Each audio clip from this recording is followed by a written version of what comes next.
नमस्कार विद्यार्थी मित्रांनो, मी डॉक्टर किशोर बगाडे आणि आपण बघत आहे YouTube channel medical admission guidance. या चॅनलद्वारे मेडिकल ॲडमिशन संदर्भात लागणारी सर्व माहिती विद्यार्थी व पालक यांच्या गरजा लक्षात घेऊन वेळोवेळी प्रसारित केली जाते। तर या चॅनल सबस्क्राइब करा, सबस्क्राइब करा, बेल आयकॉनवर क्लिक करा आणि आपल्या मित्रांना शेअर करा। सर्वात महत्त्वाचं म्हणजे मेडिकल काउन्सिलिंग प्रोसेस मध्ये ज्या ज्या काही नोटिसा येतात त्या तुम्हाला समजणं खूप महत्त्वाचं आहे। कारण त्याचा अर्थ जर समजला तर तुम्ही पुढे जाऊ शकता, अर्थ जर समजला नाही किंवा त्याचा अर्थ वेगळा घेतला तर तुम्ही अडचणीत येऊ शकता। तर ह्या चॅनलद्वारे प्रत्येक नोटीसचा व्यवस्थित अर्थ तुम्हाला समजून सांगण्यात येणार आहे। तर आजची आपली नोटीस काल आलेली आहे 16 तारखेला, त्याची जरी तारीख असली तरी 17 तारखेला सकाळी पब्लिश झालेली आहे आणि ह्या नोटीसचा काय काय अर्थ निघतोय हे आपण बघणार आहोत। तर हे जे काही रजिस्ट्रेशन आहे ते 17 तारखेपासून 23 तारखेला रात्री 8 वाजेपर्यंत करायचं आहे आणि हे कोणासाठी आहे तर for all faculties MBBS, BDS, BMS, BHMS, physiotherapy, BMS सगळ्या अलाइड कोर्सेससाठी हे रजिस्ट्रेशन करणं गरजेचं आहे। कोणाकोणाला वाटतं हे BMS साठी आहे का BHMS साठी आहे का, त्यांचं वेगळं असतं का, तर तसं काही नाही। प्रत्येक फॅकल्टीसाठी हे रजिस्ट्रेशन करणं गरजेचं आहे। किती तारखेपर्यंत? 23 तारखेला रात्री 8 वाजेपर्यंत। त्याच्यानंतरचं काय आहे पेमेंट तुम्हाला 23 तारखेला रात्री 12 वाजेपर्यंत करू शकता। पण आमचं म्हणणं आहे की शेवटपर्यंत कोणी थांबू नये। पेमेंटचं मी तुम्हाला मागच्या व्हिडिओमध्ये सांगितलेले, परत ह्या व्हिडिओमध्ये सांगतो। 1000 रुपयाचं एक पेमेंट आहे आणि 5000 रुपयाचं एक पेमेंट आहे।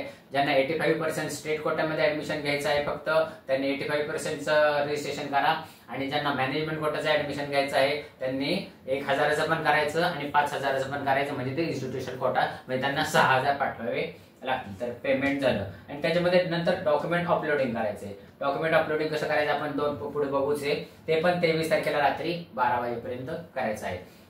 आता हे झालं जनरल। आता ह्याच्यामध्ये इन्स्ट्रक्शन काय काय दिलेले आहेत महाराष्ट्र CET सेलनी ते बघूया। आता जेव्हा तुम्ही रजिस्ट्रेशन करता तेव्हा सबमिट बटन दाबणं खूप गरजेचं आहे, कारण सबमिट बटन दाबल्याशिवाय तुमचा फॉर्म सबमिट होणार नाही। तुम्हाला वाटेल मी फॉर्म भरलेला आहे, बरं आहे। सबमिट बटन कधी दाबायचं हे पण खूप महत्त्वाचं आहे। सबमिट बटन दाबण्या अगोदर तुम्ही तुमचा सगळा फॉर्म चेक करणं गरजेचं आहे, खूप दोनदा चेक करा। ह्याच्यामध्ये तुम्ही काय काय बघताल, एक तर महत्त्वाचं म्हणजे तुमचा नीट रोल नंबर, नीट ऍप्लिकेशन नंबर आणि तुमचा नीटला पर्सेंटाइल किती मार्क पडलेले आहेत आणि ते मार्क्स बरोबर लिहिलेले आहेत का नाही। त्याचप्रमाणे 12वीचे मार्क्स बरोबर लिहिलेले आहेत का नाही, 12वीचं पासिंग इयर बरोबर लिहिलेलं आहे का नाही, कारण हे खूप महत्त्वाचं आहे।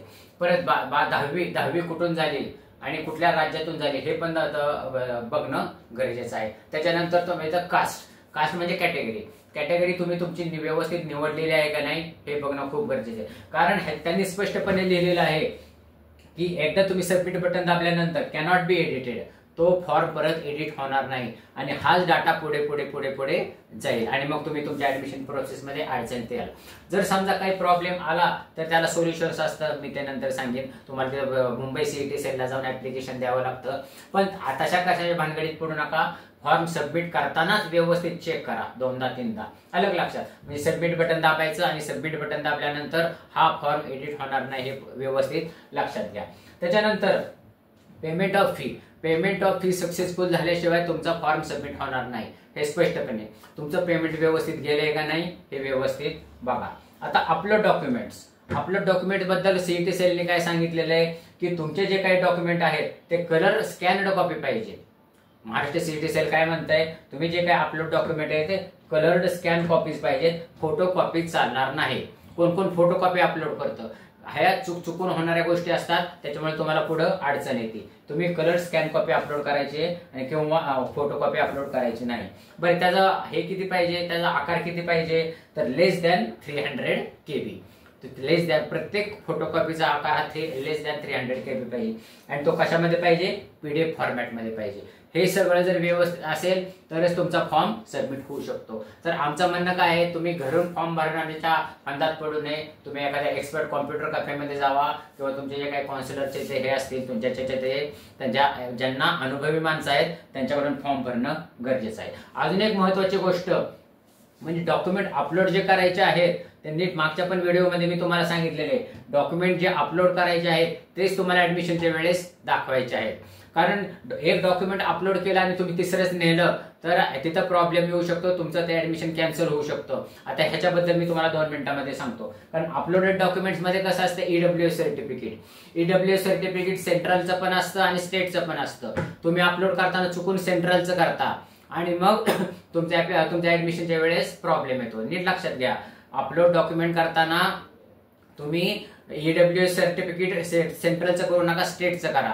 त्याचप्रमाणे caste certificate, caste validity certificate, अशा अनेक प्रकारचे जे काय. परत 10वीचं प्रमाणपत्र म्हणजे 10वीचं जे सर्टिफिकेट असतं, चुकून तुम्ही 10वीचं मार्कशीट अपलोड करता, ह्याच्यामध्ये प्रॉब्लेम येतो. त्याचप्रमाणे मेडिकल सर्टिफिकेट अपलोड करताना व्यवस्थित अपलोड करा. आणि तिसरी गोष्ट म्हणजे नीट स्कोअर कार्ड.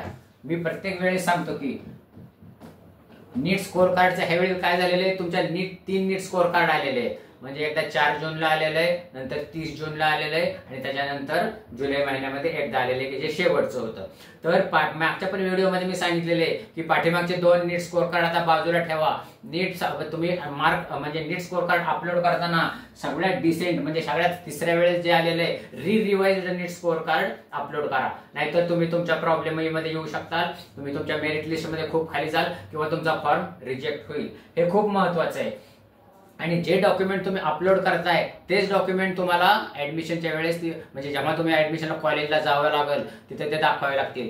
कारण तिथे त्यांचा डाटा आलेला असतो की कुठल्या स्टुडंटने कुठले डॉक्युमेंट अपलोड केलेले आहेत आणि तुमच्या ऍडमिशनला प्रॉब्लेम येऊ शकतो, इव्हन ऍडमिशन कॅन्सल सुद्धा होऊ शकतं.